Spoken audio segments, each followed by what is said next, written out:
அவருடைய வாழ்நாளை பற்றி அவரிடத்துல நீங்கள் நம்பிக்கையா பேசுங்க. ஒரு நோயாளியை நீங்க பார்க்க போறீங்க, அந்த நோயாளியை பார்த்த உடனே அவருடைய வாழ்நாளை பற்றி அவரிடத்துல நீங்கள் நம்பிக்கையோடு பேசுங்கள்.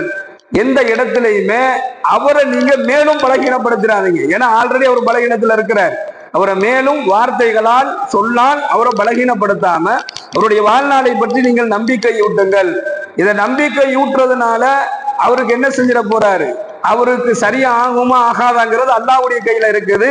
ஆனால் அது அவருடைய மனதுக்கு ஆறுதலை ஏற்படுத்தும் என்பதாக நபிகள் நாயகம் ஸல்லல்லாஹு அலைஹி வஸல்லம் அவர்கள் சொன்னார்கள்.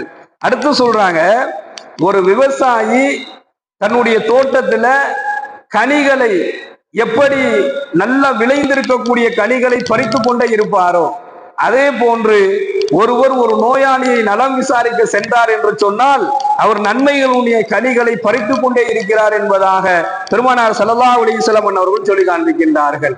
நோயினால் பாதிக்கப்பட்ட ஒருத்தர் காலையில பார்க்க போறார். காலையில பார்க்க போனாருன்னா மாலை வரையிலும் 70,000 மாணவர்கள் அவருக்காக வேண்டி பிரார்த்தனை செய்யறாங்க. ஒருத்தர் மாலையில பார்க்க போறார், ஒரு நோயாளியை நலம் விசாரிக்க போறாருன்னா அவருக்கு காலை வரையிலும் 70,000 மலக்குமார்கள் அவருக்காக வேண்டி பிரார்த்தனை செய்யறாங்க என்பதாக ஹஜ்ரத்னா அலி ரலியல்லாஹு அவர்கள் அறிவிக்கின்றார்கள். அபூதாவூதுல 2694வது ஹதீஸாக இதை இடம்பெறுவதை பார்க்கிறோம். கண்ணியமிக்க அல்லாஹ்வின் நல்லடியார்களே, சகோதரர்களே, எத்தனையோ பேர் நோயினால் பாதிக்கப்பட்டிருக்கலாம். நாம சொல்லக்கூடிய ரொம்ப சாதாரணமான சில வார்த்தைகள் இருக்குது.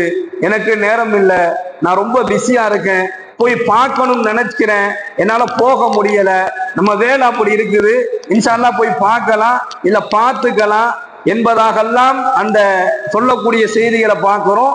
இன்னும் சில முக்கியமான விஷயம் என்ன அப்படின்னு சொன்னா, அவருக்கு இதெல்லாம் தேவைதான், நல்லா படட்டும், நல்லா வேணும் என்பதாக சொல்லக்கூடிய சில வார்த்தைகளையும் பார்க்கிறோம்.